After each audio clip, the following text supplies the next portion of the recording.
Bonsoir et bonsoir Madame Loiseau. D'abord, je voulais vous dire que j'étais ravie de pouvoir échanger avec vous parce qu'il faut que les téléspectateurs sachent qu'une chaîne a proposé un débat entre vous et moi et vous avez refusé de débattre avec moi et vous préférez débattre avec le Rassemblement national. Certainement est-ce un adversaire de confort. Alors maintenant, j'ai regardé avec attention votre programme qui a été présenté aujourd'hui.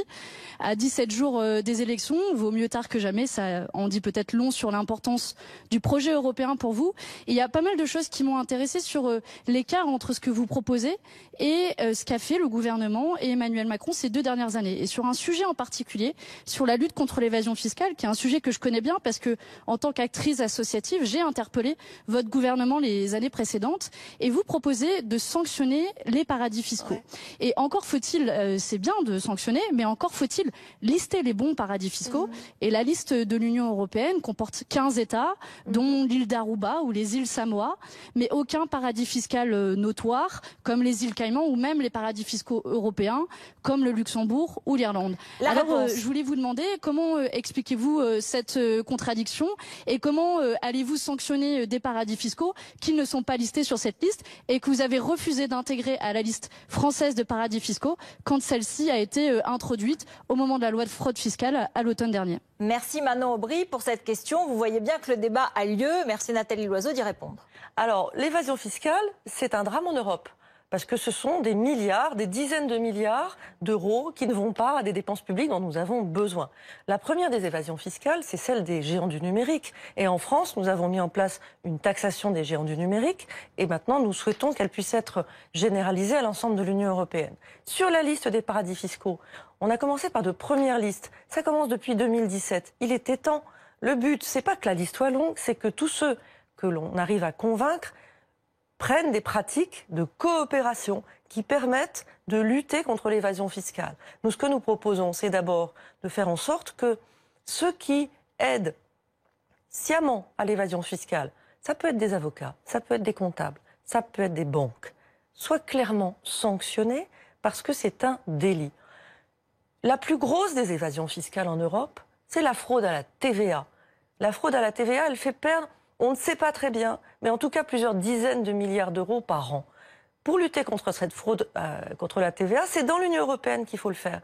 C'est en ayant une coopération policière, une coopération judiciaire beaucoup plus efficace. Il faut plus d'Europe. C'est pas le moment de sortir des traités et de dire qu'on jette l'Europe aux orties, comme vous voulez le faire avec la France insoumise. C'est le moment de plus de coopération européenne parce qu'on doit ça aux contribuables français et européens. Réaction, Manon Aubry ? Je constate, Madame Loiseau, que vous avez un peu du mal à répondre à mes questions parce que vous refusez de dire si vous allez qualifier l'Irlande ou le Luxembourg comme des paradis fiscaux. Nous pensons que pour agir contre l'évasion fiscale, il faut appeler un chat un chat.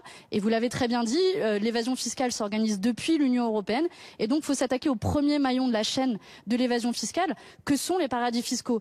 Et vraiment, moi, je vous interpelle sur la duplicité qu'il y a entre vos paroles et vos actes. Vous parlez d'évasion fiscale sans vouloir lister l'Irlande et le Luxembourg.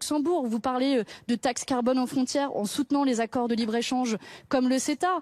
Ou alors encore, vous défendez l'égalité femmes-hommes en vous opposant au congé parental au niveau européen qui aurait permis de rehausser le niveau de rémunération du congé parental et d'inciter davantage les hommes à le prendre.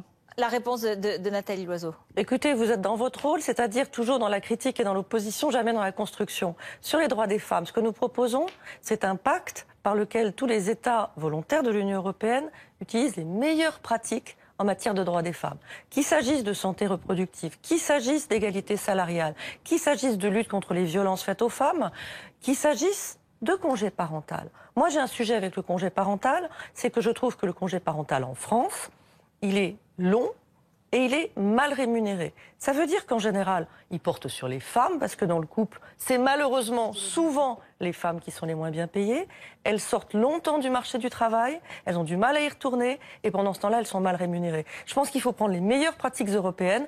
Là-dessus, comme sur le reste, c'est mon engagement, c'est l'engagement que porte ma liste, et j'espère que nous serons assez nombreux pour faire bouger les choses dans l'Union européenne. Merci beaucoup, merci Manon Aubry d'avoir été avec nous pour vos questions.